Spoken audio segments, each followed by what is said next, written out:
Are you sure you're okay, bro? Kunot ang noo na tanong ni Victor kay Hunter. Kanina pa nito napapansin na parang wala sa sarili nito ang binata. Tila hindi ito mapakali sa sariling pwesto at maya't maya ang pagpapakawala nito ng malalim na paghinga, maging ang pagtingin sa wristwatch nito. Muling bumuga ng malalim na paghinga si Hunter nang tapunan niya ng tingin ang kausap na lalaki. Yeah, sagot niya rito. Are you sure? You seems not. I'm just thinking about something. Anya at muling umayos sa kanyang pwesto. Paano ba naman kasi? Mag-iisang oras na simula nang umalis sa opisina niya si Mabel at Ashmon. Ang sabi niya sa dalaga, bumalik agad ito within 30 minutes. Pero hanggang ngayon ay hindi pa rin ito dumarating. Hindi niya tuloy mapigilan ang kanyang sarili. Naisiping baka nag-date na nga ang dalawa. Anyway, how's Tinay by the way? Pag-iiba niya ang tanong dito. Ngumiti naman ng malapad si Victor. My wife is fine. Beautiful as always. Ano ito? Tibig siyang napangiti dahil sa sinabi nito. Yeah, Victor is right. Tina is beautiful inside and out. Yun ang dahilan kung bakit minahal niya ang babae simula pa man noong mga bata pa sila. Likas na matulungin at mabait si Tinay kaya gustong-gusto ito ng mga madre at mga kasamahan nilang mga bata sa bahay ampunan dahil sobrang bait nito. Just like Mabel, hindi pa man niya lubos na kilalang dalaga pero alam niya, nakikita niya sa mga mata nito na mabuti at mabait na tao si Mabel. She loves her family. Lahat kaya nitong gawin para sa pamilya. Tinanggap nito ang alok niyang pagpapanggap na maging mag-asawa sila sa harap ng mga magulang niya para maipagamot nito ang kapatid na may sakit. And the emotions in her eyes, she's so innocent, though she's a bit different in word. Sometimes, wala sa sariling napangiti siya nang maalala niya mukha ni Mabel kaninang umaga habang nasa kusina sila at tinitikman nito ang kaping ginawa niya. He honestly don't know how to make coffee. Iwan lang sa sarili niya kung bakit nagmagaling siyang gumawa yun kanina. You seems happy now. Bigla siyang napatingin kay Hector. Nang marinig niya ang sinabi nito. Your eyes saying that you're happy now, Hunter. Saad pang muli ni Victor sa sinabi niya. Yeah, his eyes saying that he's happy. It's because he was thinking about her. That's why he's happy. Congratulations, bro. Arthur told me that you are already married. Finally, ani nito. Pero hindi ka man lang nag-imbita sa amin. Kaya nagtatampo sa'yo ang misis ko. Dagdag pa nito. Muli siyang napangiti. Thank you. Saad na lamang niya at nagpakawala ng banayan na paghinga. Well, maya-maya tumayo na rin sa pwesto niya si Victor. I'll go ahead. See you in the next meeting. Inilahad pa nito ang kamay kay Hunter. Tinanggap naman niya yon. Thank you bro and send my regards to Tinay. Tinapik-tapik ni Victor ang balikat niya bago ito nilisan ang kanyang opisina. Nang makapagsuloron, muli niyang sinipat ang kanyang orasang pambisig. It's already 1 hour since they left. Dapat ay nakabalik ng dalaga. Kunot ang noo, nanilingan niya ang opisina nito. Lumabas siya sa kanyang opisina. Sir Hunter, I need your sign. Just wait, when I came back, saad niya sa dalaga na hindi man lang huminto sa paglalakad. Punot noo na napasunod na lamang ang tingin ni Mimi sa kanyang amo hanggang sa marating ng binata ang kinarurunan ng elevator. Pero kailangan na ng pirma niya ang kontrata na ito. Sambit nito at nagpakawala ng malalim na buto ng hininga. Kinakabahan si Mabel habang nasa loob sila ng kainan na nasa tapat lang ng warehouse ng Liquor Palace. Ewan, pero ramdam niya talaga na umuusok na ngayon ang ilong ng kanyang amo dahil late na siya. 1 oras na ang nakalipas pero hindi pa rin siya bumabalik sa opisina nito. Nakikinikinita na niya ang galit nitong mukha kapag magkaharap na sila mamaya. Hey, are you okay, Mabel? Untag na tanong sa kanya ni Ashmon. Nag-aalala lang kasi ako, sabi niya.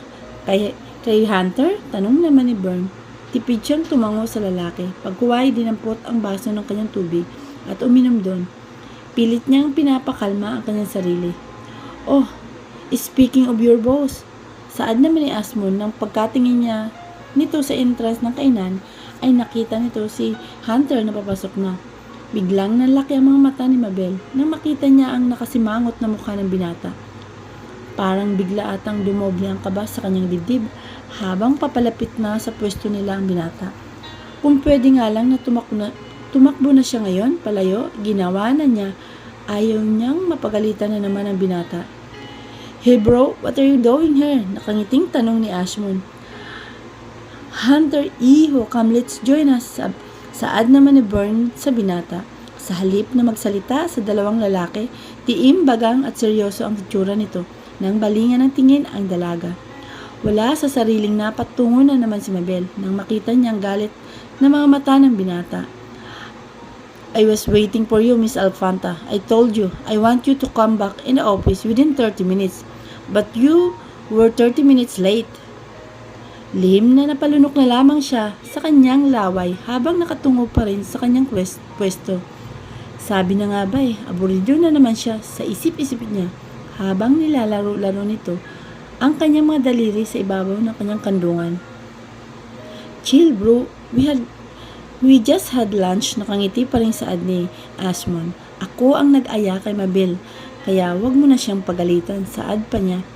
Magkasalubong pa rin ang mga kilay na binalingan ng tingin ni Hunter ang kaibigan. "Did you come here to pick up Mabel?" Tanong naman ni Bern. Bigla siyang natigilan sa ginagawang paglalaro sa kanyang mga daliri. Naghihintay siya sa isasagot ni Hunter sa tanong ni Bern. Ewan ba, pero may kakaunting kilig sa kanyang puso sa mga sandaling yun. Totoo kaya na pinuntahan siya doon ni Hunter para sunduin kasi hindi pa rin siya bumabalik sa opisina? "Hey Hunter!" Napaangat ang mukha niya nang marinig niya ang boses ng isang babae. Nakakapasok lamang sa kainan na yun. Nangunot pa ang kanyang noo na makita niya kung gaano kaganda at kaseksi ang babae. Matangkad, maputi, makinis, ang balat, ang ganda pa ng pananamit nito. Parang isa itong model sa Victoria's Secret. "Hi, I was waiting for you." Anang babae nang tuluyan na itong makalapit sa binata. Humalik pa ito sa pisngi ni Hunter. "Hi Ash, hi Sir Bern." Bati na nito sa dalawa pang lalaki. "Maggie," Ashmon said. Ngumiti lang naman sa babae si Bern. Si Mabel naman ay tipid ding ngumiti sa babaeng tinawag ni Ashmon sa pangalang Maggie nang tumingin ito sa kanya. "Excuse us," anang Hunter at kagad na iginaya ang babae palayo sa pwesto nila. Parang pakiramdam ni Mabel, bigla siyang pinagsakluban ng langit at lupa sa mga sandaling yun. Habang sinusundan niya ng tingin si Hunter at ang babae, hindi na niya itinatanggi sa kanyang sarili na nagsiselos siya ngayon, lalo pa at kitang-kita niya kung paano hawakan ni Hunter sa baywang ang babae. May kung anong kirot sa kanyang puso ngayon. Hanggang sa makaupo na ang dalawa sa lamesang nasa sulok ng kainan, ay hindi pa rin niya inaalis ang tingin sa mga ito.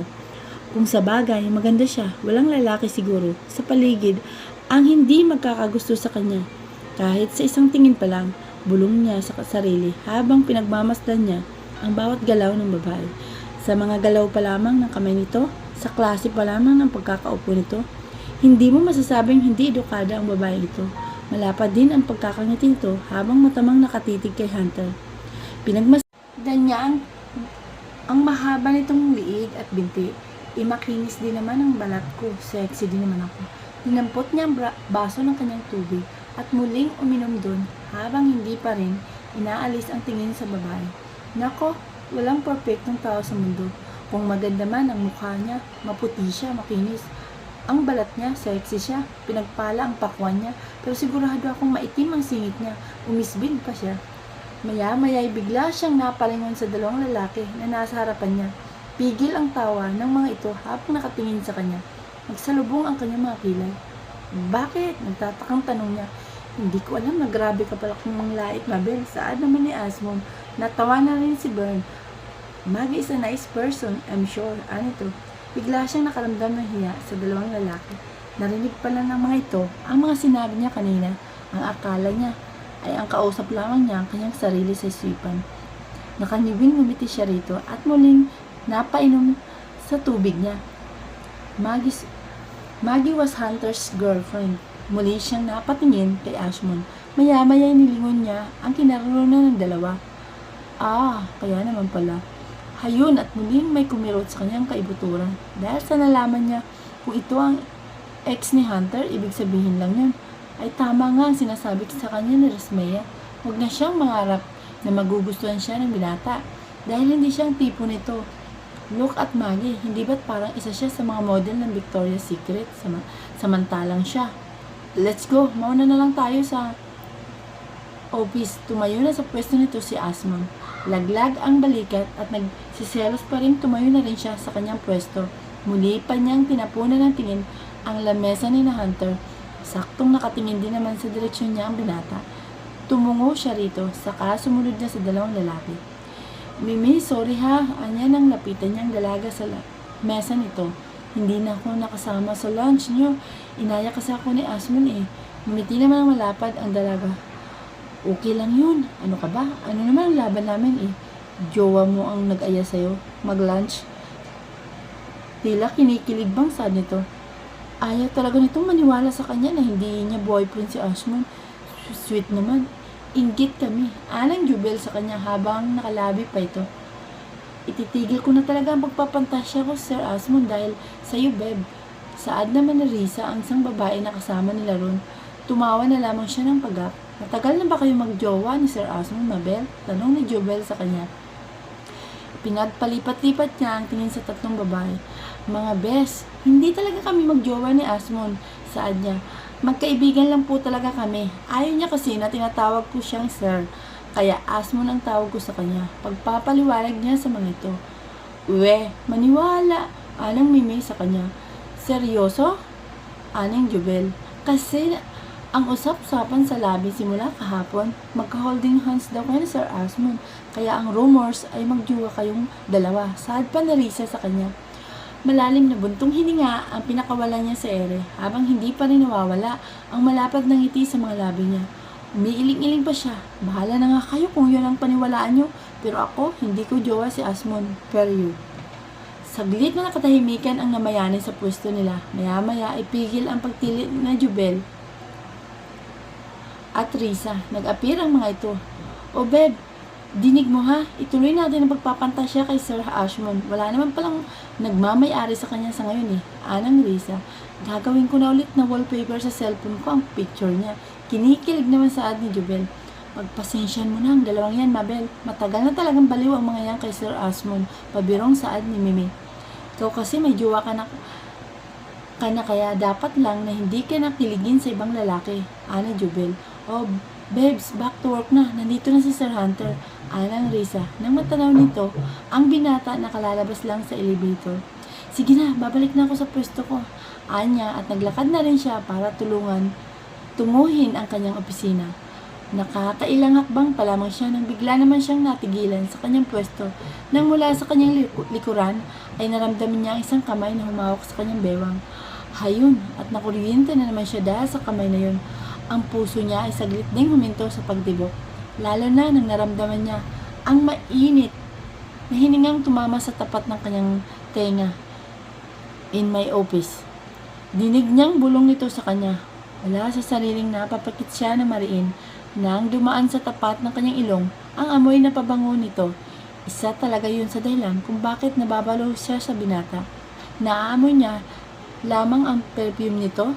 Parang nagugulo na ang sistema niya. Nang bitawan ni Hunter ang kanyang bewang, ay napasunod lang ang tingin niya rito nang maglakad na rin ito para tunguhin ang opisina nito. Sorry na lamang pero parang napako na ata sa kinatatayuan niya ang kanyang mga paa. Bukod sa nanghihina na naman ang mga binti niya, parang nakalimutan niya ata kung paano ihakbang ang mga paa niya. Mabil, bigla siyang napahawak sa lalaking katrabaho niya nang dumaan. Ito sa tapat niya. Okay ka lang ba? Nagtakatakang tanong nito habang hawak-hawak ang kanyang braso. Sa halip na sagutin ang tanong nito, sunod-sunod siyang napalunok sa kanyang laway at umiling. Ha? May masakit ba sa'yo? Gusto mong dalhin kita sa klinik? Umiling siyang muli. Ano? Hindi na natapos ng lalaki ang pagsasalita nito nang dahan-dahan na siyang humakbang upang sumunod sa binata. Malalim na buntong hininga ang pinakawala ni Mabel sa ere pagkapasok niya sa kanyang opisina. Pakiramdam niya hanggang ngayon ay nanghihina pa rin ang kanyang mga tuhod dahil sa nangyari kanina. Maging ang sa baritoning boses ng binata na bumubulong sa kanya ay naririnig niya pa rin sa tapat ng kanyang tenga. Ang palad nitong masuyong pumisil sa kanyang bewang ay damang-dama pa rin niya. ang perfume nito, ang kuryenteng nararamdaman niya kanina nang hawakan niya siya ng binata. Mabel, ano ba itong nangyayari sa'yo? Bakit gano'n ang katindi ang epekto sa'yo ni Sir Dodong? Diyos ko, napaupo siya sa kanyang swivel chair habang nasa tapat ng kanyang dibdib ang isang kamay niya. Malakas pa rin talaga ang kabog ng kanyang puso. Ano ba ang gagawin niya para mapahupa yun? Napatingin siya sa loob ng opisina ni Hunter, and there he is, looking at her. Seryoso pa rin ang itsura nito. Wala sa sariling napalunok siya ng kanyang laway at mabilis na nag-iwas ng tingin dito. Maya-maya ay tumunog ang telepono niya. Muli siyang tumingin sa direksyon ng binata bago dahan-dahang dinampot ang aparato. I said in my office. Now, muli siya nagpakawala ng banayad na paghinga, saka ibinalik ang telepono sa lalagyan. Saglit niyang pinakalma ang kanyang sarili bago tuluyan sa kanyang tumayo sa kanyang pwesto at dinampot ang notebook at ballpen niya. Lumabas siya sa kanyang opisina. Pinihit niya ang doorknob, hindi pa man siya tuluyang nakakapasok doon, ay ganoon na lamang ang labis na pagkakagulat niya nang biglang may humatak sa kanyang kamay papasok. Halos mapasigaw pa siya at nabitawan niyang notebook at ballpen na bitbit niya. Napapikit siya ng mariin at naramdaman niyang lumapat ang kanyang likuran sa malamig na pader. Dinig niya rin ang malakas na pagsarado ng pinto. Ilang segundo siyang nanatiling nakapikit. Ramdam niya ang kamay na mahigpit na nakahawak sa palapulsuhan niya habang nasa itaas yun ng kanyang ulo, habang ang isa naman niyang kamay ay nakatuon sa matigas at malapad na dibdib. Dahan-dahan niyang iminulat ang kanyang mga mata, pero tama bang yun ang kanyang ginawa? Dahil halos matupi ang kanyang mga tuhod nang sumalubong sa kanya ang paningin, ang mapupungay ng mga mata ni Hunter. Dadangkal na lamang ang layo nila sa isa't isa. Sigurado siya sa isang maling galaw lamang niya, unang binata, ay biglang maglalapat ang kanilang mga labi. Ramdam niya ang mas lalong panghihina ng kanyang mga tuhod. Kung hindi lamang hawak ni Hunter ang kanyang kamay, kung hindi lamang iniipit ng katawan nito ang kanyang katawan, malamang na kanina pa siya bumulagta sa marmol na sahig. Bumuka ang kanyang bibig pero walang kataga ang nanulas doon. Parang nalunok niya ata ang kanyang dila. Mabel, saglit siyang napapikit nang dumapo sa kanyang ilong ang mainit at mabangong hininga ni Hunter. Amoy na amoy niya yun. O Diyos ko, mababalong na talaga siya dahil sa lalaking ito. What are you doing, Mabel? Tila nahihirapang tanong ng binata. Nangunot ang kanyang noo at muling pinakatitigan ng mataman ang binata. Bakit parang pakiramdam niya para siyang kandila na nauupos dahil lamang sa mga titig nitong ginagawa sa kanya. Ang puso niya kanina ay sobrang lakas ng pagtibok. Ngayon naman ay parang paisa-isa ang pintig nun. Dahan-dahan bumaba ang kanyang paningin papunta sa mga labi nito. Ewan ba, pero parang nang-aakit yun sa kanya. Parang gusto niyang halikan siya ng mga labing yun. Nagsalita si Hunter pero hindi niya maintindihan kung ano ang sinasabi nito sa kanya. Wala siyang marinig. Sir Hunter? Finally may salita ring lumabas sa bibig niya. Mabigat na paglunok ng laway ang kanyang ginawa nang muling magsalubong ang mga mata nila. Bakit po hindi niya natapos ang sasabihin sa binata nang bigla itong dumukwang sa kanya? Labis-labis na gulat ang kanyang nararamdaman. Nang biglang sinakop nito ang kanyang mga labi, kasabay ng paghinto ng pag-inog ng kanyang mundo ay ang paghinto rin ng pagtibok ng kanyang puso. Hinalikan siya ulit ni Hunter sa pangalawang pagkakataon.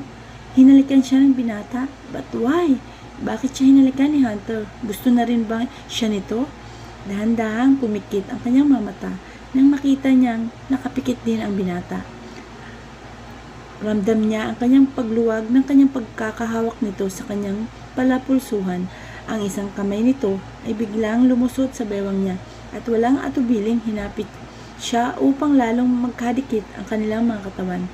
Halos ilang minuto ang lumipas bago dahan-dahang pinakawalan ni Hunter ang kanyang mga labi. Doon lamang siya nakaramdam ng maluwag na paghinga. Ngunit ang kanyang mukha, labis ang pag-iinit niyon sa mga sandaling yun. Sigurado siyang mas mapula pa yun kaysa hinog na kamatis. Mabel, sambit ni Hunter sa pangalan ng dalaga. Hunter, nangunot ang noo ng binata pero maya-maya ay may ngiting sumilay sa mga labi nito. She called him by his name at alam ni Hunter na masarap sa pandinig ang boses ng dalaga habang binabanggit nito ang kanyang pangalan. Magsasalita na sana ang binata nang bigla namang may kumatok sa labas ng pintuan.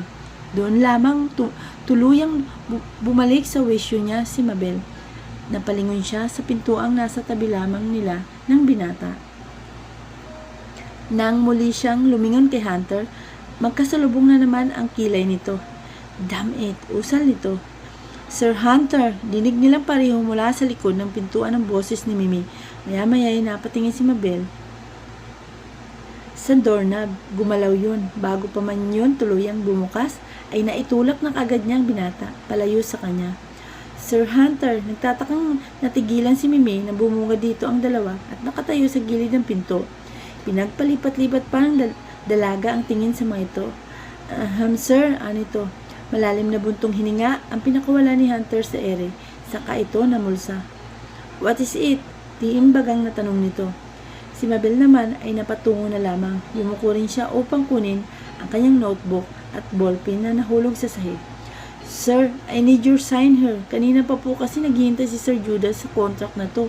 Anang dalaga at binigay kay Hunter ang hawak-hawak nitong papilis. Mabilis yung tinanggap ng binata at pinirmahan. Pagkatapos ay kagad nang ibinalik sa dalaga. Thank you po, sir. You can leave. Seryoso at niimbagang pa rin na saad nito. Hakbang na sana si Mabel para lumabas sa opisinang yon. You can leave, Mimi, not you, Miss Alfanta. Mabilis na saad ng binata. Bigla siyang napatingin dito. Nagtataka pa rin ang itsura ni Mimi habang nakatingin sa dalawa. Maya-maya'y walang salita na umalis na rin ito. Muling isinarado ni Hunter ang pinto.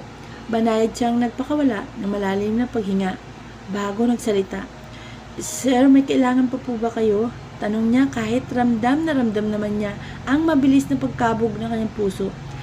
I have meeting this afternoon. I want you to come with me. Anito at tumalikod na. Naglakad ito pabalik sa swivel chair nito at doon ulit pumwesto. Yun lang po ba, sir? Nauutal pa rin tanong niya. Diyos na mahabagin, sino ba naman kasi ang hindi mautal? Panghihinaan ng lakas at kakabog ng matindi ang puso. Kung ganun ang mga nangyari sa inyo ng crush mo. Yeah, tipid na sagot sa kanya ni Hunter. Okay po, sir, anya, at pwede na po ba akong lumabas? Hindi pa siya makatingin dito ng diretsyo dahil naiilang siya sa klase ng titig nito sa kanya. Ano kayang nangyayari sa lalaking to? Hindi niya maintindihan ang kinikilos nito lately.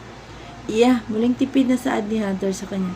Mabilis siyang tumalikod at hinawakan ang doorknob, pero sa kamalasan niya, parang nakalimutan na rin ata niya kung paano magbukas ng pinto. Ilang beses na niyang pinihit ang doorknob at itinulak yun pero ayaw bumukas. Bakit ayaw mong bumukas? Makisama ka naman, please. Taranta at bulong na tanong niya sa sarili. Pull it, Miss Alfanta. Don't push out. Natigilan siya sa kanyang ginagawa nang marinig niya ang sinabi ng binata. Wala sa sariling, napapikit na lamang siya nang mariin kasabay ng paghila niya pabukas ng pinto. At yun na nga, nabuksan din niya sa wakas. Malingalingang batukan niya ang kanyang sarili ngayon dahil sa halo-halong tensyong nararamdaman niya. Sa mga sandaling yon, nawawala na siya sa kanyang sarili. Nakapapailing na lamang siya, saka nagmamadaling lumabas sa opisinang yun. Napangiti na lamang din ng malapad si Hunter kasabay ng pagpapakawala nito ng malalim na paghinga. Ipinatong nito ang siko sa armchair ng swivel chair at masuyong hinimas-himas ang baba habang nakatingin sa loob ng opisina ni Mabel. Nakita nito ang dalaga na pumasok at napaupo sa swivel chair nito. Nang makita ni Mabel na nakatingin si Hunter, ay mabilis niyang dinampot ang magasin ng alak at ipinantakip niya yon sa kanyang mukha. Kunyari ay nagbabasya siya roon.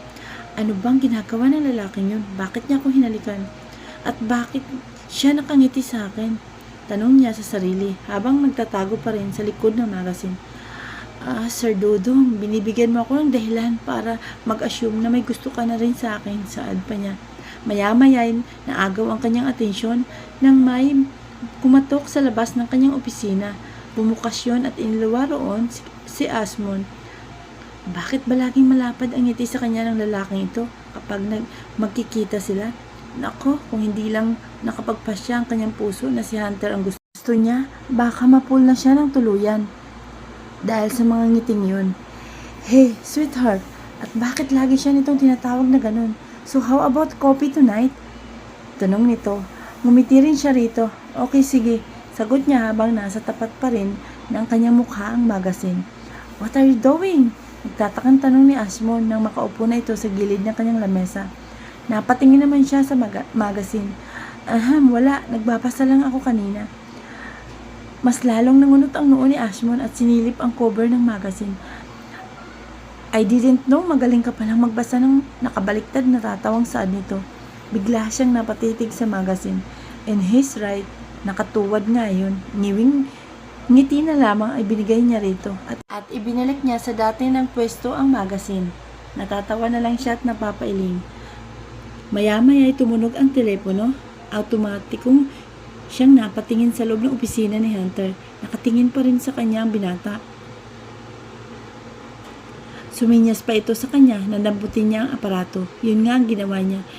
It's working time, Miss Alfanta. Dinig niyang saad nito nang mailapat pa lamang niya sa tapat ng kanyang tenga ang aparato. Bigla rin nitong pinatay ang tawag sa kanya. Are you okay? Tanong ni Ashmon sa kanya. Ibinalik niya sa lalagyan ang telepono at tumango ito. Are you sure? Tanong pa nito at nilingon ang kaibigan. Busy na sa trabaho nito si Hunter. Pinagalitan ka ba ni Hunter? Tanong nitong muli sa kanya. Hindi niya ako pinagalitan. Umiling na saad niya rito. Saglit siyang pinakatitigan ni Ashmon. Well, okay, if you say so. Saad na lamang din ito dahil gusto pa nitong makausap ang dalaga.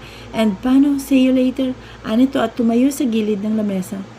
Ngumiti siya ritong muli. Sige, see you later. Tipid na saad nito bago ito lumabas ng opisina niya. Nexie, saan ka pupunta? Tanong ng dalagita sa kaibigan nito. Sige na, mauna na lang kayong umuwi. May dadaanan pa kasi ako eh. Anito sa tatlong kaibigan. Are you sure? Yeah, tumango na lamang ang kapatid ni Mabel. Susundin ka ba rito ng driver nyo? Tanong pa ng isang dalagita. Yeah, tinawagan ko na siya kanina. Actually, so, mauna na lang kayo. Nakangiti pang saad nito. Okay, bye Nexie. Bye guys. Anong dalagita saka ito humiwalay sa paglalakad. Nang bagyang makalayo sa mga kaibigan, ay nagmamadali itong pumasok sa isang butik ng mga damit. Nakangiti pa itong nag-ikot-ikot doon habang tumitingin sa mamamahaling damit. Wow, ang gaganda! Nasa mukha pa nito ang labis na pagka-amaze habang sinisipat-sipat ang damit sa harapan nito. Kaso ang mahal, anito na makitang mahigpit. Mahigit 2,000 ang presyo ng damit, pero pwede naman sigurong isukat. Diba? Tanong pa nito sa sarili. Maya-maya ay lumingalinga ito sa paligid. Nang makitang busy ang mga sales lady sa pag-a-assist sa ibang customer, ay kumuha na ito ng 3 damit at dinala sa fitting room upang doon isukat. Excited pa itong isinuot ang unang damit. Wow, ang ganda! Bagay na bagay sa akin. At bagay din ito para sa susunod na gala namin ng mga friends ko. Saad pa nito habang sinisipat naman ang sarili sa full-size mirror na naroon sa tapat nito. Nagmamadali itong kinuha ang cellphone sa bag nito at nagpicture ng ilang beses. Maya-maya ay sinukat din ito ang 2 pa. Ganon din ang ginawa. Kinuna ng picture ang sarili. Mas maganda to. Anito habang tinitigan ang huling damit na isinukat nito. Malalim na buntong hininga ang pinakawala nito sa ere na makitang mas mahal din ang presyo ng kaysa sa 2. Makaraan ng ilang sandali ay bigla itong napangiti. Dahan-dahan itong binuksan ang pinto ng fitting room at sinilid kung may tao ba roon sa labas. Nang makitang mas dumami ang customer at naging abala lalo ang mga sales lady, nagmamadaling ipinasok ni Nexie sa bag nito ang isang damit. Hindi naman nila malalaman na kinuha ko ang isa anito sa sarili. Bago lumabas sa fitting room at nagpakawala ito ng malalim na paghinga sa kadahan-dahan at kalmadong naglakad. Pabalik kung saan ito kinuha ang mga damit. Saglit pa itong nag-ikot-ikot doon at tumingin pa sa ibang damit doon. Nang mapagod na sa kakalibot ay nagpasya na rin itong maglakad palabas ng butik. Ngunit hindi pa man tuluyang nakakalabas sa entrance ay bigla itong pinigilan ng isang guard. Bakit? Nakataas pa ang kilay na tanong nito sa lalaking guard. I-check lang po namin ang bag nyo, ma'am. anang lalaki. Bigla namang kinabahan ang dalagita. Pero hindi nito yun ipinalata sa guard. Sa halip, nagtaas ito ng noo. And why? Nakitang kumuha ng 3 damit kanina bago ka pumasok sa fitting room. Pero 2 na lang ang binalik mo sa lalagyan. Pagkalabas mo, saad naman ng sales lady na lumapit sa guard at dalagita. What? Inaakusahan niyo po akong magnanakaw dito? Pagalit na tanong nito sa babae. Let us check your bag, miss. Saadin ng isang babae. Mukhang ito siguro ang manager ng butik. Mas lalong kinabahan ang dalagita nang kunin ng guard ang bag nitong nakasabit sa balikat nito. Ano ba? Hindi ako nagnanakaw. Sa inyo, anito at hinablot ang bag at niyakap yun. Wala akong kinukuha na paninda nyo. Titingnan lang po namin ang bag nyo, ma'am. Kung wala kayong ninanakaw sa loob, hindi kayo tututol na tingnan ang bag nyo. Pero, nang makuha ng guard ang bag niya ng dalagita, ay kagad itong binuksan. Inilabas ng lalaki ang damit na naroon. Napayo ko na lamang si Nexie dahil sa pagkakapahiya. Lalo pa, lahat ng taong naroon ay nasa kanya na ang mga mata. I told you, Laila, Nexie is a fraud. She's lying to us. Napaangat ang mukha nito nang marinig ang boses ng isang kaibigan. Naroon nga ang 3 dalagita na kasama nito kanina. Guys, such a loser, Nexie. Anang Laila at namaywang pa ito. You thought siguro na hindi namin malalaman na anak mahirap ka lang. She smirked.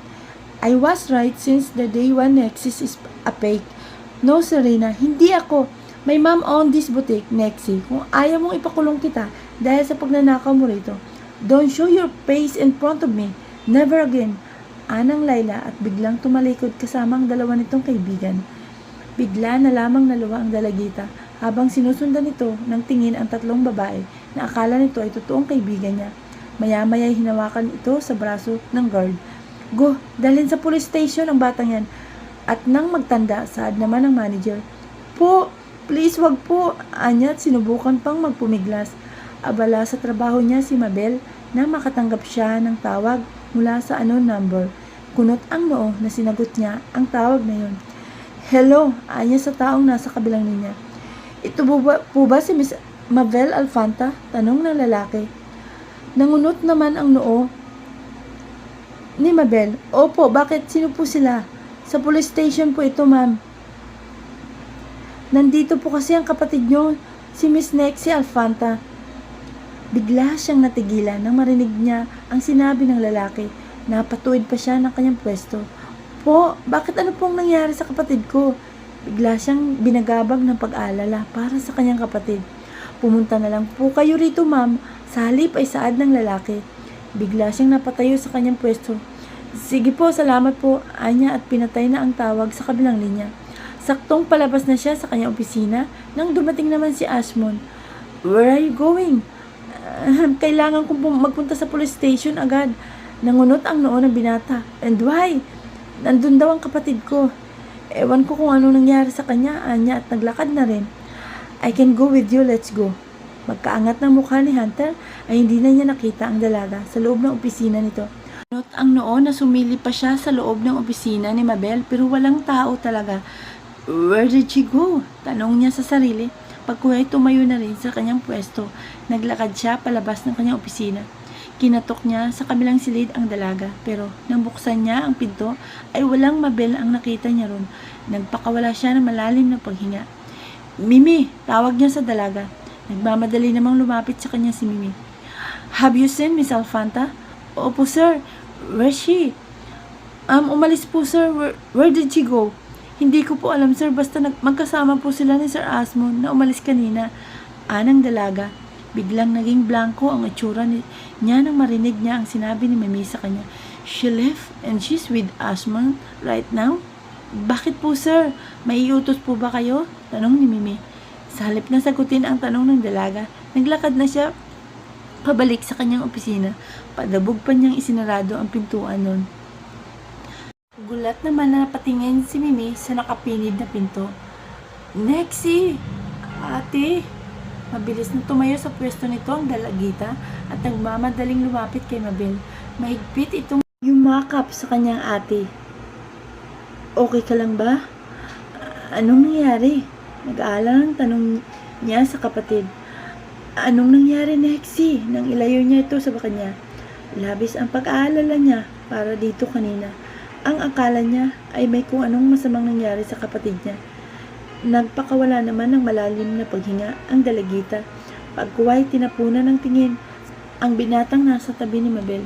Maya-maya ay nagbaba ito ng tingin. Kayo po ba ang kapatid ni Lexie? Tanong ng pulis na lalaki na lumapit sa kanila. Tumango siya rito. Ako nga po, bakit ano po bang nangyari? Bakit nandito ang kapatid ko? Magkasunod na tanong niya sa pulis. Mababakas pa rin ang pag-aalala niya para sa kanyang kapatid. Nahuling nagnakaw ng damit sa isang store ang kapatid mo, Miss Alfanta. Bigla siyang natigilan dahil sa sinabi ng pulis. Saglit siyang napatitig. Dito pagkuway, kunot ang noo na napalingon sa kanyang kapatid na ngayon ay maluha-luha na habang nakatitig din sa kanya. Ano po? Ulit na tanong niya. Baka namali lang siya ng dinig kasi. Nahuli po siyang nagnanakaw ng mamahaling damit sa isang butik, ma'am. Dinala siya rito ng guard at manager ng store para sampaan ng kaso. Pagpapaliwanag ng pulis sa kanya. Mas lalo siyang naguluhan nang muli niyang tapunan ng tingin ang kapatid. Lexie, totoo bang sinasabi nila? Seryosong tanong niya sa nakakabatang kapatid. Hindi naman agad umimik ang dalagita. Maya-maya ay kumilos ito at kinuha ang kanyang kamay. Ate, sorry po. Laglag ang mga balikat at wala na sa sariling binaway niya ang kanyang kamay mula rito. Mabilis ding nagtagis ang kanyang bagang. Nagnakaw itong kapatid niya. Bakit naman ginawa nito ang bagay na yun? Lahat naman ng hinihingi nito, binibigay niya. Basta kaya niya lang. Pinag-aral niya ito ng mabuti. Araw-araw binibigyan ng baon. Kapag naglalambing ito sa kanya, kahit hindi naman masyadong kailangan ang hinihingi nito, binibigay pa rin niya basta may ekstrang pera siya. Nagtatrabaho siya ng mabuti para maibigay lahat ng kailangan ng mga kapatid niya. Tapos, ngayon, malalaman na lamang niya na nagnakaw pala ito. Masyado siyang nadismaya sa kapatid niyang ito. Ate, Lexie, sabi niya rito habang pinipigilan niya ang kanyang sarili na huwag magalit dito ngayon. Napatungo na naman ang dalagita habang umiiyak pa rin ito. So, what can we do now, boss? Tanong ni Ashmon sa pulis. Dito po tayo, sir. Anong pulis sa binata? Stay here with your sister. Ako nang bahala. Bulong pa ni Ashmon kay Mabel bago ito sumunod sa pulis. Malalim na bumuntong hininga ang pinakawalan niya sa ere. Pagkuway, tinapunan niyang muli ng tingin ang kanyang kapatid. Nexie, sorry talaga ate. Maluha-luha pa rin sa nito. Gusto ko lang naman ng bagong damit kasi yung mga kaibigan ko. Hindi mo ba iniisip na marami tayong problema ngayon, ha? Pinipigilan niya pa rin ang kanyang sarili na hindi magtaas dito ng boses. Ayaw naman niyang makakuha ng atensyon ng ibang taong naroon. Nexie naman, lahat ng hinihingi mo, binibigay ko naman sa iyo, hindi ba? Pero bakit kailangan pang umabot sa ganito? Saan ka natutong magnakaw? Ha? Sino ang nagturo sa iyo na gumawa ng ganon? Nanggigigil na hinawakan niya sa braso ang kanyang kapatid. Tumaas talaga ang dugo niya ngayon dahil sa kapatid niyang ito. Kung may sakit pa siguro siyang high blood. Nako, ewan niya na lamang kung anong mangyayari sa kanya. Gusto ko lang naman po sumabay sa mga kaibigan ko, ate. Kaya nagawa mong magnakaw, ganon? Sarkastikong tanong niya. Next, hindi tayo mayaman. Kaya hindi mo kailangang makipagsabayan sa mga kaibigan mong may pera. Kita mo na ngang nagpapakahirap na nga ako magtrabaho dahil mas kailangan ni Ken ng pera ngayon para maipagamot natin siya. Tapos sumasabay ka pa? Dumadagdag ka pa sa problema ko? Bakit? Bakit hindi ka gumaya sa ate MG mo? Pagalit na tanong niya. Pinapag-aral kita na mabuti, pero anong ginagawa mo? Naglalakwatsa ka tapos ngayon ito, magnanakaw ka na rin? Mariing litanya niya rito. Nagpakawala siya ng muling malalim na paghinga. Naninikip talaga ang dibdib niya ngayon. Ano pa bang problema ang ibibigay mo sa akin, Lexie? Muling napatungo ang dalagita at nanahimik na. Hey, calm down, sabi ni Ashmon sa kanya nang makabalik na ito sa pwesto nila. Tinapunan ng tingin ni Ashmon ang nakayukong dalagita. It's fine. I know the owner of the boutique. I already talked to her. Wala nang problema ron. Saad pa nito.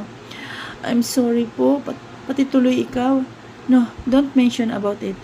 Mabel, it's okay. Walang problema. Anito. At bahagya pang hinaplos ang likod ng dalaga at tipid ng umiti. Nexie, can I talk to you? Nang muli nitong balingan ng tingin ang dalagita. Wait for a second. Iginaya ni Ashmon sa isang sulok ang dalagita at doon masinsinang kinausap ito. Tahimik na napaupo na lamang si Mabel sa bench na naroon habang nakatingin sa dalawa. Pagkatapos nila roon ay nagpresenta na rin si Ashmon na ihatid sa ospital si Nexie. Tahimik lamang ang buong biyahe nila. Diyos ko naman ang batang to! Dismayadong saad ni Corazon sa anak na malaman nito ang ginawa nitong kalokohan. Bakit mo naman ginawa yun, Nexie? Bakit hindi mo inisip na mas kailangan ng kapatid mo ngayon ng pera? At isa pa, bakit kailangan mo pang magkaroon ng maraming damit? Marami ka namang damit sa bahay. Alam mo nang wala tayong pera tapos nakikipagsosyalan ka pa sa mga kaibigan mo? Hindi mo na lang iniisip ang pagod ni ate para lang kumita ng pera. Umiiling na sa adi ni MJ sa nakakabatang kapatid. Labis din ang pagkadismaya nito. Kung nandito lang si tatay, sigurado ako. Tama na yan, MJ. Awat ni Mabel sa kapatid. Bayaan na natin yun. Nangyari na eh. Wala na tayong magagawa. Saad pa niya. Ayusin mo na lang na hindi mo nabibigyan ng panibagong problema ang ate mo, Nexie. Dahil kung hindi, ipapadala kita sa lola mo sa probinsya. Doon ka na lang sa kanya. Sorry po, Nay, ate MJ. Hindi na po mauulit. Paghingi nito ng paumanhin. Dapat lang dahil kapag inulit mo ulit itong ginawa mo, hindi kita tutulungan. Hahayaan na lang kita sa kulungan. Anang Mabel, magpapasalamat ka kay Ashmon at tinulungan ka niya. Sabi pa niya, nang tapunan niya ng tingin ang binata na nakaupo sa sopa at tahimik lamang nakikinig sa kanila. Salamat po ulit, Kuya Ashmon. Tipid na ngumiti ang binata. No problem, Nexie. Basta, as you promised to me earlier, mag-aaral ka ng mabuti at huwag mo nang ulitin yun. Ani nito. Hindi maganda sa isang bata o dalagita na gumawa ng ganong bagay. Promise po, that's good to hear. Pagkatapos ng pag-uusap nila roon, ay muli rin silang nagpaalam sa kanyang nanay. Kailangan na rin niyang bumalik sa kanyang trabaho. Paniguado siyang galit na naman ngayon ang kanyang boss. Nakikinikinita na naman niya ang magkasalubong nitong mga kilay. Sa kakamadali niya kanina, nakalimutan niyang magpaalam dito at basta lamang siyang umalis. Let's eat first bago tayo bumalik sa office, anang Ashmon sa dalaga, habang magkaagapay na silang naglalakad palabas ng ospital. Hindi kaya magalit sa akin si Sir Hunter kasi hindi ako nagpaalam sa kanya kanina. Sa halip ay tanong niya rito. Don't worry, ako nang makakausap sa kanya. Tipid siyang ngumiti sa binata nang lingunin niya ito muli. Thank you ulit ha, sabi niya rito. Marami na akong utang sa iyo, anya at banayad na bumuntang hininga. We're friends, kaya walang dapat na ipag-alala ron. Hindi naman ako naniningil ng utang, lalo na kaibigan kita. Ngumiti rin ito sa dalaga. Thank you. Paruot pa rito ang lakad ni Hunter sa loob ng kanyang opisina. Tila hindi pa rin siya mapakali. Kanina pa niya pinapatawagan kay Mimi ang cellphone ni Mabel, pero hindi raw sumasagot ang dalaga. Pati ang numero ni Ashmon ay pinatatawagin niya na rin. But just like Mabel, it just keep ringing on the other line. Muli siyang humugot ng malalim na paghinga at saglit niya itong inipon sa kanyang dibdib bago pinakawalan sa ere. Napahagod na naman ang kanyang kamay sa kanyang buhok papunta sa batok. Napabulong siya sa kanyang sarili. Where are they? Where did they go? Tanong na naman niya sa kanyang sarili. Oh, for Christ's sake. Kanina pa niya kinakausap ang kanyang sarili. Mababaliw na ata siya ron. Maya-maya ay napalingon siya sa may pintuan nang may kumatok doon at bumukas yun. Iniluwa ron si Mimi. Sir Hunter, did you talk to her? Where is she? Tanong niyang bigla rito. Sir, hindi pa rin po sumasagot. Damn it! Pagmumura niya dahilan upang matigil sa pagsasalita ang dalaga. When she comes, send her here immediately. Anya, napatango na lang si Mimi pagkaway muling lumabas sa opisinang yun. Muli siyang bumuntong hininga ng malalim kasabay ng muling pag-igting ng kanyang panga. Naiinis na napahilamos pa siya pagkuway muling bumalik sa kanyang swivel chair. Pilit siyang nagko-concentrate sa kanyang ginagawang trabaho. Kailangan niyang ituon sa trabaho ang kanyang atensyon dahil kung hindi, Sigurado siyang masisiraan siya ng ulo. Ngayong kakaisip kung nasaan ang dalawa ngayon. Nasa monitor ng laptop niya ang kanyang mga mata, pero maya-maya ay napaangat ang kanyang ulo at muling napatingin sa loob ng opisina ni Mabel. Wala pa rin doon ang dalaga. Halos lumipas na ang mahigit 1 oras, but still there's no Mabel in her office. Makaraan ang ilang minuto, ay may kumatok ulit sa labas ng kanyang opisina. Bigla siyang nag-angat ng mukha. Miss Alpha, sir, si Mimi, nang pumasok ito. The disappointment drew on his face. He let out a deep sigh. Yeah, tipid na saad niya. Sir, nandiyan na po sa labas si Mr. Corpus, anang dalaga. Wala sa sariling, itinaas niya ang kanyang braso upang tingnan doon ang suot na wristwatch. Dahil okupado ni Mabel ang kanyang isipan, muntikan na niyang makalimutan ang meeting niya sa kanyang investor. Yeah, I'll be there in 2 minutes, anya. At tumayo na sa kanyang pwesto. Saglit niyang inayos ang kanyang sarili bago naglakad palabas. Mabel, tawag ni Mimi sa dalaga na makita nito si Mabel na parating na. Kasama nito si Ashmon. See you later, sweetheart. Nakangiting saad ng binata bago ito nagtuloy sa opisina nito. Kinikilig naman na nakatingin sa kanila si Mimi at Jubel at Risa. Sweetheart? Sabay na tanong ni Jubel at Risa. Akala ko ba walang label? Tanong ni Risa. Tapos ngayon may pa sweetheart pa. Tanong din ni Jubel. Umiling-iling pa ito. She. Mukhang kailangan ko na namang tanggalin ang wallpaper ko, Beb. Kunwari ay malungkot na saad nito. Ano ba naman kayong dalawa? Natatawang saad niya. Alam niyo mga Beb, wala talagang label sina Sir Ashmon at Mabel. Anang Mimi, na nakangiti pa na nang nakakaloko sa kanya. Nangunot ang kanyang noo habang matamanding nakatingin sa dalaga. Paano mo nasabi, Mimi? Ani Jubel, kasi may ibang labidab siyang si Mabel. Nangunot din ang noo ng dalawang dalaga. Ha? Labidabs ko? Tanong niya. Mas lalong lumapad ang ngiti sa mga labi ni Mimi pagway lumapit ito sa kanya. Niyakap nito ang braso niya at bumuntong hininga. Si boss, labidabs mo. Kanina pa naghanap sa'yo, aburido. Anito sa kanya. Biglang naging blanco ang kanyang itsura nang mapatingin siya rito. Aburido nga, nauutal na tanong niya. Tumango naman si Mimi kanina pa. Wala sa sariling, napabuga siya ng malalim na paghinga. Lagot na naman ako, anya sa sarili. Hindi ba kami kasali sa usapang yan, ani Risa? Sino si labidabs mo, Beb? Napatingin sila ni Mimi sa dalawa. Paano mo nalaman? Salip ay tanong niyang muli kay Mimi nang muli niya itong tingnan. Mamaya na ang chika mga bis. Trabaho na, nandito na si boss. Sa halip ay saan nito na makita nitong paparating na si Hunter. Napalingon naman siya sa direksyon ng Oo nga, naroon na nga ang labidabs niya. As usual, magkasalubong na naman ang mga kilay nito. Bigla na naman siyang kinabahan. Hindi dahil natutuwa ang kanyang puso na muli niyang nakita ang binata. Pagkatapos na mahigit 1 oras na nawala siya sa opisinang yun, kundi natatakot siya dahil sa itsura pa lamang nito ngayon. Alam niyang aburido nga ito. Baka sa pagkakataong to, mapagalitan na nga siya ng tuluyan. Pilit niyang pinakalma ang kanyang sarili habang hindi pa rin siya umaalis sa kanyang pwesto. Kabado siya na hindi niya maintindihan ang kabog ng kanyang puso, lalo na at palapit na ng palapit sa kanya ang binata. She was expecting na hihinto sa harapan niya ang binata at kakausapin siya nito, pagagalitan siya nito dahil sa pag-alis niya kanina nang walang paalam, pero hindi yun nangyari. Bukod sa hindi man lang siya tinapunan nito ng tingin simula kanina, nilagpasan lamang siya nito.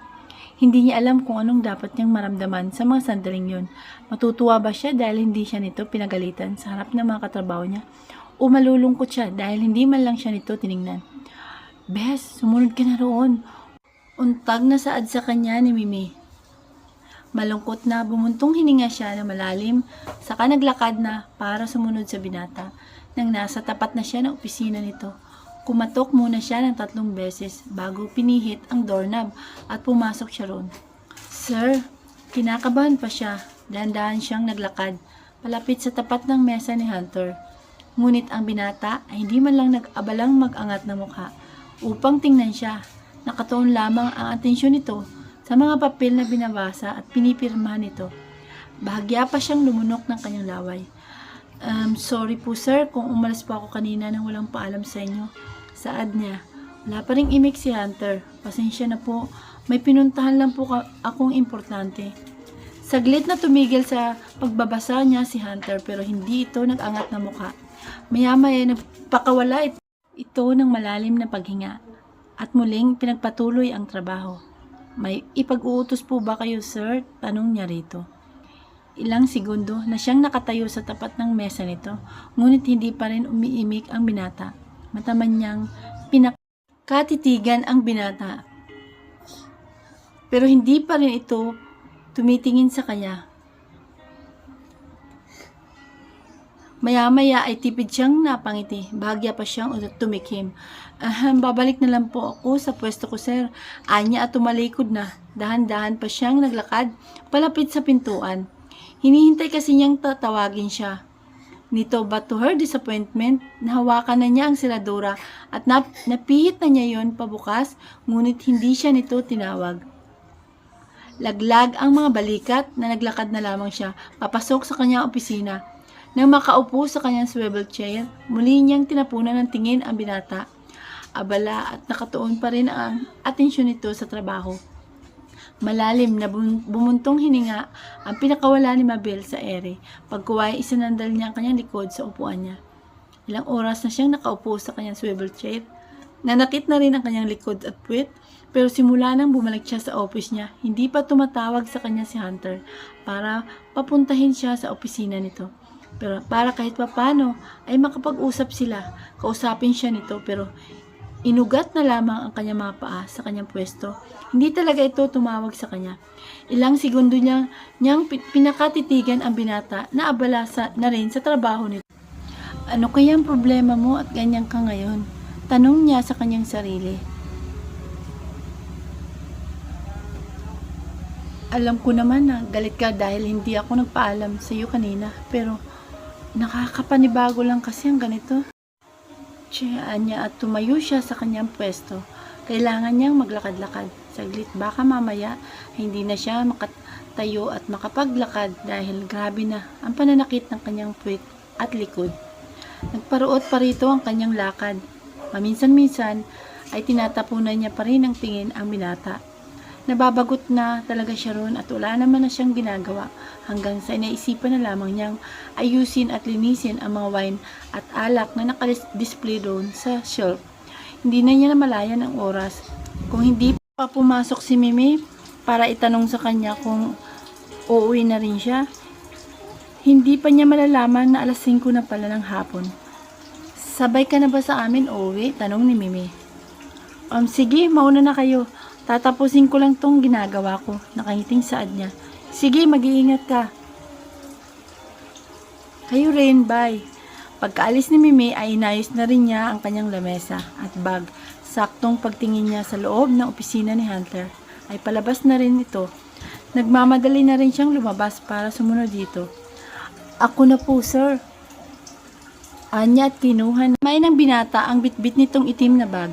Walang imik na binitawan naman ni Hunter ang bag at nagtuloy na sa paglalakad nito. Nagtatakang napasunod na lamang ang tingin niya rito. Nakakapanibago talaga ang pananahimik niya ngayon. Mas nakakatakot siya ngayon kaysa kapag nagsasalubong ang mga kilay niya sa isip-isip niya. Bumuntong hininga na lamang siya at sumunod na rin dito hanggang sa makasakay sila sa elevator. Tahimik lamang silang pareho. Nakakailang man pero wala naman siyang magagawa. Kapag kinakausap niya ito, malamang kasi na hindi ito iimik o sasagot sa kanya. Nakalabas na sila ng building, nakasakay sa kotse nito, pero parang mabigat pa rin ang paligid nila. Tahimik na isinandal na lamang niya ang kanyang likod sa gilid ng pintuan sa front seat. Pagkarating nila sa bahay ng binata, ay kaagad siyang nagtungo sa kusina upang magluto ng hapunan. Kahit medyo napapagod na, hindi na lamang niya ito pinansin. Pagkatapos niyang maghain ng pagkain sa lamesa, ay nagtungo na rin siya sa sala. Saglit niyang hinintay doon na bumaba ang binata. Halos may 15 minutos na simula nang tumayo siya roon pero wala pa ring Hunter na bumaba sa mataas na hagdan. Sinilip niya ang orasan sa kanyang bisig. Alas 7 na, nagugutom na nga rin siya. Bakit kaya ang tagal ng isang yun? Tanong niya sa sarili. Lalamig na ang pagkain. Maya-maya ay nagpasya na rin siyang pumanhik na lamang sa ikalawang palapag ng bahay. Tatawagin na lamang niya yun. Nang nasa tapat na siya ng kwarto nito, ay kumatok siya ron. Sir Hunter, kakain na po. Tawag niya rito pero hindi naman ito sumagot sa kanya. Aba, nakakainis ng lalaki ito Anang isipan niya. Hindi lang ako nakapagpaalam sa kanya kanina tapos hindi na niya ako pinapansin. Napabuntong hininga na lamang siya ng malalim. Muli siyang kumatok sa pinto. Sir, lalamig na po ang pagkain. Anya, nang hindi pa rin sumasagot sa kanya ang binata, ay pinihit na niya ang doorknob at binuksan ang pinto. Medyo madilim ang loob niyon. Sumilip siya sa siwang ng pinto.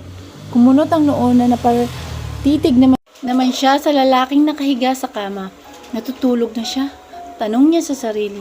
Walang hiya. Sana nagsabi siya kanina na hindi na siya kakain para hindi na ako nagpakapagod na magluto ron sa kusina. Naiinis na saad niya. Sir Hunter, muling tawag niya rito at naglakad na rin palapit sa kama nito. Bahagya pa sinilip ang mukha nito. Nakapikit na nga. Sir, nag-aalangan pa siyang hawakan ito sa hita para yugyugin at magising. Sir Hunter, umuungol naman ang binata. Sir, gising na po kayo. Lalamig na po ang pagkain sa lamesa, saad niya. Ngunit gagaya kanina, ungol lamang nito ang maririnig. Kunot ang noo na lumapit siya lalo rito. Hinawakan niya ito sa braso para muling yugyugin, pero bigla siyang natigilan nang maramdaman niyang mainit ito. Sir, kumilos naman si Hunter. Humarap ito sa kanya habang nakapikit pa rin ang mga mata. Wala sa sariling hinawakan niya ito sa leeg. Hala, ang taas ng lagnat niyo, sir. Bigla siyang sinalakay ng labis na pag-aalala. Diyos ko, magdidiliryo ata kayo, sir. Saglit lang po at kukuha ko ng maligamgam. Hindi pa man niya natatapos ang kanyang pagsasalita, ay bigla na lang natigilan ng hawakan ni Hunter ang kanyang kamay na nakahawak sa liig nito. Napasigaw pa siya nang bigla siya nitong hatakin, dahilan upang bumagsak siya sa ibabaw nito. Nanlalaki ang mga matang na ituon niya sa ibabaw ng dibdib nito ang kanyang mga kamay upang hindi lumanding sa mukha nito ang mukha niya. Maya-maya ay bumukas ang mga mata ni Hunter. Tumitig ito sa kanya. Habang gadangkal na lamang ang layo nila sa isa't isa, hayun na naman ang biglang pagririgudo ng kanyang puso. Malalim na buntong hininga ang pinakawala ni Mabel habang nakaupo na siya sa gilid ng kama ni Hunter. Katatapos niya lamang punasan ang katawan nito at palitan ito ng pajama. Nilagyan niya rin ng basang bimpo ang noo nito para kahit papano ay bumaba ang lagnat nito. Nakatitig na lamang siya nang mataman sa binata ngayon ay payapa ang pagkakatulog. Pinainom niya na rin ito ng gamot. Maya-maya ay muli na namang pumasok sa isipan niya ang nangyari kanina. Mabel, why are you doing this to me? Tanong ni Hunter sa kanya habang mataman pa rin itong nakatitig sa kanyang mga mata. Maya-maya naramdaman niyang pumulupot sa baywang niya ang mga braso nito. Mas lalo siya nitong hinapit kaya't mas lalo niyang naramdaman ang matigas nitong katawan. Bahagya ring napalapit ang kanyang mukha sa mukha nito. Amoy na naman niya ang mabango at nakakabaliw nitong hininga. Wala sa sariling muli siyang napalunok ng kanyang laway. Gusto niyang mag-iwas ng tingin dito dahil hindi niya talaga kayang tagalan ang pakikipagtitigan dito. Pero parang may magnet ang mga mata ni Hunter at hindi niya magawang bawiin ang kanyang paningin dito. Anong ibig mong sabihin? Kandautal na tanong niya dito. I'm sick, Mabel. Anya, alam niyang may sakit ito. Ramdam niya ang mainit nitong katawan. Ngayon dahil may lagnat ito. Teka, ano nga bang ginawa nito kanina para magkasakit ito? I'm sick. Ulit pang saad ni Hunter pagkuway saglit na ipinikit ang mga mata. Mataman pa rin nakatitig dito si Mabel. Oh, Diyos ko. Bakit sobrang gwapo pa rin niya kahit may sakit na siya? Kamukha niya si Michael Geiger sa isip-isip niya. Nakalipas lang ang ilang segundo ay muling nagmulat ng mga mata niya si Hunter. Kumilos ito. Patagilid siyang naging dahilan upang mapahiga na rin si Mabel sa kama nito. Pareho na silang nakatagilid. Magkaharap ngunit hindi pa rin pinapakawala ng binata ang kanyang katawan. I'm sick. Nangunot ang kanyang noo dahil muli na naman itong binanggit ang katagang yun. Maya-maya ay nagulat na lamang siya nang ilusot ni Hunter sa kanyang iliig ang mukha nito. Damang-dama niya roon ang mainit itong hininga at noo. Parang pakiramdam niya tuloy pati siya ay nagsisimula na ring mag-init. Parang nalilipat din sa kanya ang init ng katawan nito. Baka bukas ng umaga ay siya na rin ang may lagnat. Nag-aalangan pa siya kung hawakan ba niya ito sa braso o haplusin niya ang mukha nito o gaganti sa pagkakayakap nito sa kanya. Hindi niya alam kung ano ang kanyang gagawin. Basta ang alam niya lang sa mga sandaling yon ay mas matindi ang kanyang kaba ngayon. Parang masusuko siya na iwan. Mabel. Nabitin sa ere ang kanyang kamay na akma na sanang hahawak sa ulo nito. Mabel. Nangunot ang kanyang noo. Ano raw? Hindi niya maintindihan ang sinasabi nito dahil bukod sa namamaos ang boses nito. Halos pabulong na rin ang pagsasalita nito. Nagsalita itong muli pero naiintindihan lamang niya ay Mabel. Hinihintay niyang muli itong magsalita at ulitin ang sinabi nito sa kanya.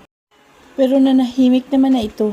Ang mumunting hilik na nito ang kanyang naulinagan. Makaraan ang ilang segundo, napangiti na lamang siya at hinawakan na ang ulo nito. Banayad niyang hinaplos-haplos ang buhok nito. Maya-maya pinikit niya rin ang kanyang mga mata at ninamnam ang pagkakayakap sa kanyang ng binata. Kung kanina ay aburido ito at hindi siya pinapansin, ngayon naman ay bawing-bawi ito sa yakap. Napangiti siyang muli nang bumalik na siya sa sariling wesyo. Muli siyang nagpakawala ng malalim na paghinga habang hindi pa rin inaalis ang matamang pagtitig sa binata. Maya-maya ay napatingin siya sa cellphone nitong nasa ibabaw ng bedside table. Umiilaw yun kaya naagaw ang kanyang pansin. Saglit niyang tiningnan ang orasang pambisig niya. Malapit na palang mag-alas 9 ng gabi. Kaya naman pala nakaramdam na rin siya ng antok. Tumayo siya sa kanyang pwesto. Naglakad siya palapit sa closet kung saan nakalagay ang kanyang mga damit. Kumuha siya roon ng kanyang pamalit, saka naglakad papasok sa banyo. Pagkatapos niyang maglinis ng katawan at magpalit ng pantulog niya, ay muli siyang umupo sa gilid ng kama ni Hunter. Hinawakan niya ulit ang noo nito. Kahit papano ay bumaba na rin ang init sa katawan nito. Inaantok na siya at gusto na niyang humiga sa sopa pero sa halip na umalis sa kanyang pwesto, sumandal siya sa headboard. Maya-maya kusan ng pumikit ang kanyang mga mata. Matamang nakatitig si Hunter sa mukha ni Mabel habang nakayakap ang isa niyang braso sa baywang nito. Payapa at mahimbing na natutulog ito. Kaya nagkaroon siya ng pagkakataon na matitigan ito ng matagal. Damit, natitim talaga siya. Halikan ulit ang mga labi nito. Hindi na talaga niya maintindihan ang kanyang sarili. Simula ng unang beses na mahalakan niya ito, pati kahapon, hindi na nawala sa isipan niya ang malambot nitong mga labi. He likes Mabel, sure na siya roon, sa pagkatuliro pa lamang niya kahapon habang kasama ito ng kaibigan niya. He knew he likes Mabel. May iba na siyang nararamdaman para sa dalaga at naiinis siya sa kanyang sarili. He wanted to be with her pero hindi niya alam kung anong gagawin niya. Not like Asmon, ang dali lamang para dito na makasama ang dalaga. Just like yesterday, Mabel supposed to be with him pero umalis itong ang dalaga kasama ang kaibigan niya. Oh God, Mabel, what did you do to me? Bulong na tanong niya sa tapat na mukha ng dalaga. Umakyat ang kanyang kamay at masuyong inalis ang hibla ng buhok nito na nahuhulog sa tapat na mukha nito. Ano ba ang ginagawa mo para magkaganito ako? Bigla sa'yo para magkaganito ang puso ko. Napapalunok na siya ng kanyang laway.